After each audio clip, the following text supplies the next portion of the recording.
位老友，我哋叫佢做老莫啦，都姓莫嘅，咁啊全世界叫佢做老莫。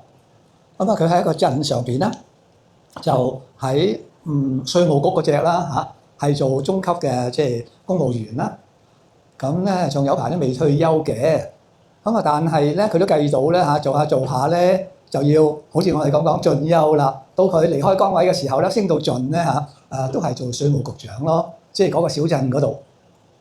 咁啊有一日佢放工翻屋企咧，喺條街嗰度咧就有一位先知出現。佢見到呢位先知，個先知就話啦：聽日你放工喺嗰邊嗰個碼頭度等我。咁啊，先知叫到，佢梗係覺得唔可以唔聽啦。咁啊，第二日佢又肯放工啦，拎住個公事包啦，翻屋企啦。諗起係喎，我有個約嘅喎，就去到碼頭嗰度。個先知喺度，先知又話：你而家剝晒啲衫，跳落河嗰度得㗎啦。有奇怪就係啦，人哋講佢就做咯喎嚇，佢真係剝晒啲衫，就跳咗落河嗰度。好彩佢識游水，就唔死。條河喺度一路衝，衝咗唔知幾耐，都幾辛苦啦。就有一隻船仔一艇啦埋嚟，原來咧係一個漁夫嚟嘅，喺度攞魚嘅。漁夫話：你喺度做咩啊？傻嘅，呢度啲水流得咁猛，不如上嚟我度啦咁。咁好啦，我話俾條毛巾就抹乾個身。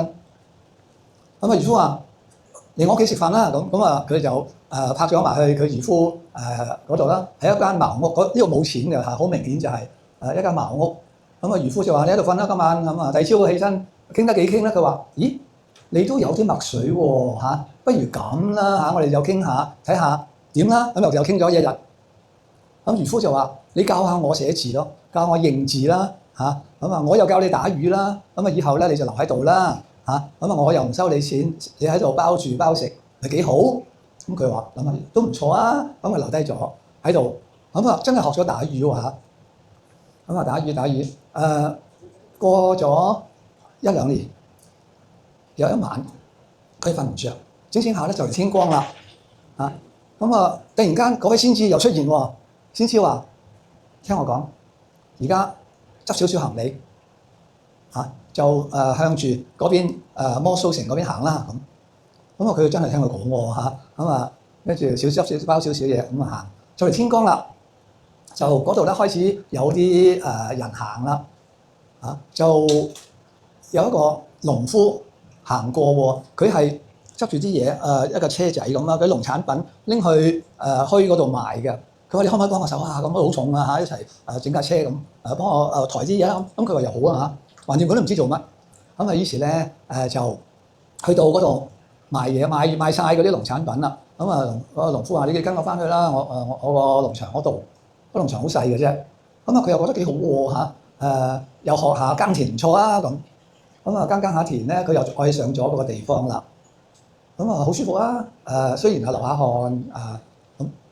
又過咗差唔多一兩年，有一晚呢個先知又出現咯喎。嗱個先知話：唔好理咁多啦嚇，你而家咧，你起瞓醒覺執包袱，同呢位農夫講拜拜嚇。咁啊，你去山打根嗰邊鎮嗰度咧嚇，試下賣牛皮啊咁嚇，賣牛皮，我唔知咩叫賣牛皮係咩嚟㗎咁啊，你去到就得㗎啦咁。咁去到嗰度咧嚇。果然咧有一間鋪頭咧係做牛皮生意嘅，就招聘員工喎。咁佢知道整定啦，梗係請我啦。咁佢留低咗喺度佢學嘢好快喎嚇，好快就上晒手，好快知道啲牛皮點嚟啦，點樣去處理啦，點樣賣啦嚇。哇！原來佢做生意好叻嘅，佢發現自己有呢個天分，做下咧唔覺意咧過咗大約3年啦，哇！輸咗大筆錢喎。就買咗，即係買埋人間鋪啊，差唔多開分店啊嗰隻咯，個個都識佢啦。咁啊，咪幾好咯呢盤生意。但係咧有一日咧，佢喺鋪頭嗰度咧嚇，又見到個先知喎。先知話：你攞晒啲錢嚟擺低喺度俾我，然後咧你又繼續喺向住西邊嗰邊行啦嚇，行到咁上下咧，你就會有個生果檔噶啦嚇。咁啊，佢哋請緊人啊，你去啦咁。咁佢已經係家財唔少啦。但係佢都唔介意，我俾晒你嚇，你金又好銀又好，咩都好俾晒你。咁啊，佢真係攞匙乜都唔帶，就跟住行到嗰度，行咗個幾鐘頭咧真係有個鎮喎，個鎮嗰度真係有個生果店喎。咁佢又喺度問人哋請唔請人啊？請啊請啊！老闆話我而家唔夠人手，我個伙計走咗。佢喺度做，佢喺度留低喺度幫人賣生果咧就出現一啲好奇怪嘅嘢啦，就係好多人揾佢喎好快咧，全個鎮啲人識晒佢。點解啲人揾佢咧？啲人有咩問題問佢啦佢都係答到似模似樣喎。當全世界人解決問題喎，你病又好啦，你屋企嗌交又好啦你個事業又唔掂啦，都揾佢喎。咁佢變咗名人啦，變咗聖人啦，變咗超級老師啦，全世界都揾佢啦。於是咧，人哋要寫傳記啦。呢位大師點嚟㗎？講咪訪問佢咯訪問佢，問佢你點出身㗎？咁佢話咧我本來有份工打緊政府工嘅，不過咧有一日咧突然間咧我就呢起條筋咧就跳咗落河嗰度，跳咗落河嗰度咧飄下咧就有人執翻我，就叫我同佢一齊打魚，打咗一排咧我又無啦啦咧又去咗學耕田，耕完田咧又去唔知點解咧就去咗賣牛皮。賣得個幾賣咧我都係覺得嚟呢度幫手開營運呢個生果店幾好啦咁。啲人話唔係啊嘛，咁樣出身，咁你啲料點嚟㗎？咁佢話我唔知咁於是咧訪問佢寫傳記嗰啲人咧就寫佢嘅生平啦，亂咁作啦，因為你嘅讀者唔收貨㗎嘛咁樣寫法。梗係選作附會加鹽加醋講到佢英明神武好多奇遇咁之類於是咧呢個故事就流傳落嚟啦。又有一位咁嘅大師出現過係唔係有幾多成真咧？唔重要。呢個故事咧講到呢度先啦。如果頭先你瞓着咗覺咧，唔緊要。呢本書咧最尾嗰度199頁就有呢個故事。梗係寫得比我更加精彩啦。呢個作者叫周兆祥咧就係送俾你佢發表過7000幅畫喺專欄嗰啲，但係有一幅佢最中意嘅就係呢幅。而家送俾你呢個本來有2個人嘅，一男一女嘅，但係為咗呢個劇情需要咧，就 Photoshop 走咗，得返一個。希望你都收貨咁有我嘅簽名。如果你仲未攞咧，嗰度仲有幾個 copy， 唔夠咧，我就聽日再帶啲嚟。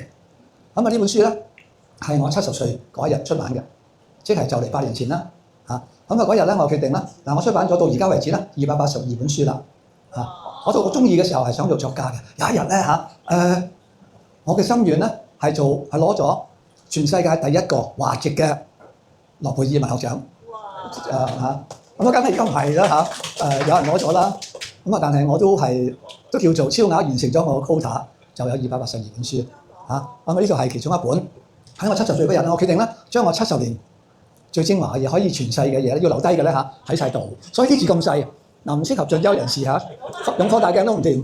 不過咧，如果我係要正常咁出版咧，就要好大本，又要賣200幾蚊。冇人嘅地方擺先啦，送俾人哋擺咯。所以唔好介意呢度係我生命裏邊執翻嚟我覺得最寶貴、值得留低嘅嘢。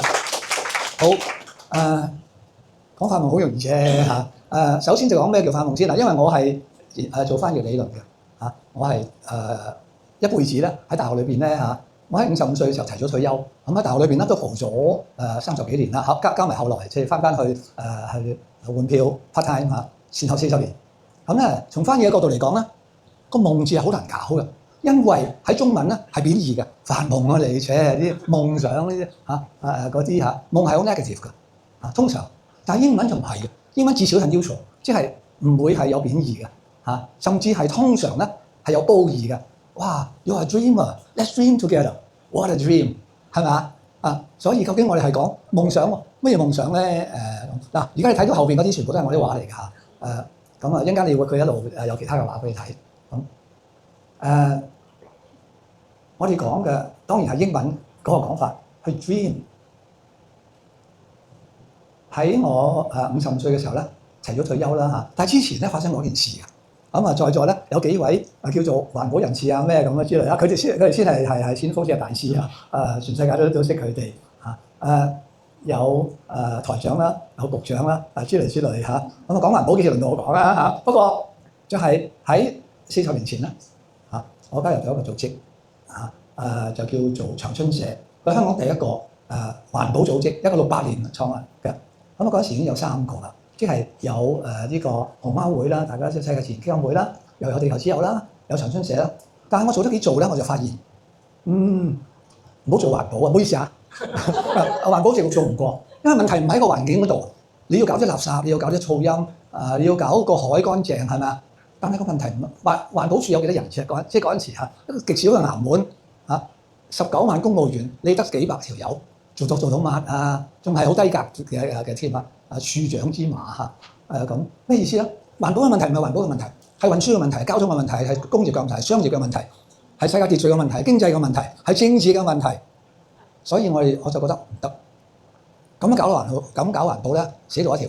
咁我要搞一個新嘅組織咁我嘅構想咧，嗰時有一個叫 Hong Kong Observers 香港觀察社，好似吳靄儀定係邊個嗰班喺度咁我話我有一個綠色嘅觀察社，係佢哋做法咧就係咧，每一個月出一張 research paper 關於個社會嘅就有影響力嘅，擲地有聲，開記者會就係咁樣於是又講經濟，嗰時又講交通運輸，嗰時又講房屋咁之類。我話我哋咁做我嘅構想就係咧唔侵人入會，我邀請20-30個人，有個台長，有個局長，有個出版社社長，有個大學校長，有個經濟學家等等。我只要10零20個人咧，我將佢哋拉埋一齊，我哋一定可以砌到嘢出嚟。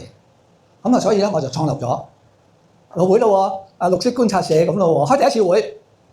有一位女士就話：觀察社要行動先好噶嘛，觀咩察係嘛？佢叫劉偉興 Emily， 佢話唔得，綠色力量 Green Power 咁先得噶嘛？你知佢嘅性格㗎啦咁其實我想推嘅咧係綠色建築、綠色交通運輸、綠色文藝、綠色傳媒、綠色公關、綠色 parenthood、綠色教育、綠色藝術、綠色農耕咁之類啦樣樣都綠色。咁咧就自然咧就唔使搞環保，冇垃圾問題冇污染問題，冇資源浪費問題。咁呢個係一個社會嘅 green transformation 綠色嘅轉化。點知咧長話短説，過咗幾年啦，佢哋係咁諗，竟然咧拗唔掂數咧，就踢到我走。我就話一夜我就辭職離開咗。呢個啱啱過40年啦咁而家綠色力量仲喺度，不過完全唔係我嗰陣時諗嘅嘢咯咁跟住咧。又發生一件事咯我55歲嘅時候咧，跟住我就係綠色力量一開波嘅時候咧，我就話啦，我哋個月成日都喺啲clubhouse 嗰啲開一次午餐例會，你知啦，一般人都係咁嘅啦啲會我冇意思我話我哋應該喺郊區嗰度有個叫做基地啦我哋喺嗰度帶啲小朋友去嗰度曬太陽，喺嗰度種下嘢咪幾好點知咧我講得幾講，我話開個農場啦不知天高地厚開農場好簡單啫嘛，一塊地咪喺度得閒去下咪得咯咁點知唔覺意咧？嗰陣時我唔知道咩叫開農場㗎，佢哋成班友冇一個種過嘢，又搶我。但係我喺屋企種幾棵菜，種棵木瓜樹，同埋開個農場兩件事嚟㗎原來。好啦，洗濕個頭發現好大鑊，結果我哋請咗10幾人，即係農夫同埋幹事咩咁搞咯。其中有一位一齊砌嘅咧，就叫做梁振英，咁我哋識佢過咁我哋一齊砌。阿梁生好中意種嘢㗎，唔知你知唔知咁好，咁咧就搞下去啦，竟然令搖頭一變咧，變咗香港農業界嘅龍頭大哥少林寺最近咧全香港有5個哇！仲有5分鐘咁其他往後嗰啲唔講啦但係就係完全唔係我諗嗰啲嘢嚟㗎。後來我開個餐廳，總之咧你種瓜唔係得瓜嘅，種瓜咧你係可能得棵菜，可能得番茄。我想講就係呢一樣。我發現咧，我種咗咁多樣嘢，我而家領導緊6個團體，我創辦咗10幾個。有啲係接埋咗啦，有啲就係冬眠啦，有啲係咩之類但係而家唔冬眠嘅只有6個每一個咧都唔係我想象中我初嘅咁樣嘅。好我最近不時有人嚟做我嘅案主 client， 佢哋周身唔掂先揾我。我嘅收費係8800蚊見一見呢一個係植入式廣告但係我只係問一個問題：阿嬸、阿叔，呢個世界聽日有你喺度同冇你喺度有冇分別？答唔出就死得，因為佢哋答唔出，佢哋唔知道點解要生存喺度。我哋個個都想死，我哋個細胞我每一日都要起身，就要說服我身體唔好走住。我仲有嘢要喺度留低。我對我嘅案主講：你想唔想好快？好梗係想啦！你想幾耐？越快越好啦！快到幾快？5年得，冇問題，5年搞掂。不過你想唔想7個月啦？你想唔想7日啦？都得。你想唔想7個鐘頭啦？都得。你發一個願，個願好大就得㗎啦。嗱，咁啊呢個我唔詳細講，我喺好多嘅片度講咗。我 YouTube 而家有4000條片啦，至少有3-4條係講呢一個嘅，咁咯。我自己喺舊年發咗一個大願，我搞咁多飯，有農場、有餐廳、有乜啦嚇，有學校啦。我嘅餘生係專攻教育，所以喺半年前我做咗自然學校嘅校監。舊年開始我哋啟動搞一間中學，咁有個高人就係俾咗2句話我。第一句話就係、你哋搞錯晒，你成日都係 problem oriented， 即係咁多問題，校舍有問題，學生有問題，教育處有問題，教育局有問題，梗係好多問題㗎啦。錯，佢話你要 dream oriented。如果你係要 dream driven 仲有我諗起一句話係我最崇拜嘅一位大師就係 Virgin 嘅老細 Richard Branson 講嘅。佢話 If your dreams don't scare you， 如果你發夢唔打冷震唔驚嘅咧，你有冇 big enough？ 唔夠大，要 dream big。呢位高人就講我聽，唔好諗中學太麻煩，諗大學。你有間大學咧，自然啦，新鴻基又好，邊間都好啦，會下一次起 Yo-Yo Town 嘅時候咧，舒康城嘅時候咧，就佢都要起嘅學校舍㗎，即刻同你傾，我起埋中學校舍俾你，起埋小學校舍俾你。所以我係用30年嘅時間，由舊年開始係建立一間綠色嘅大學。但係好奇怪咧，就係咧使唔使30年啊？咩啊？30年後唔會有大學，10年之後大學都唔係咁樣。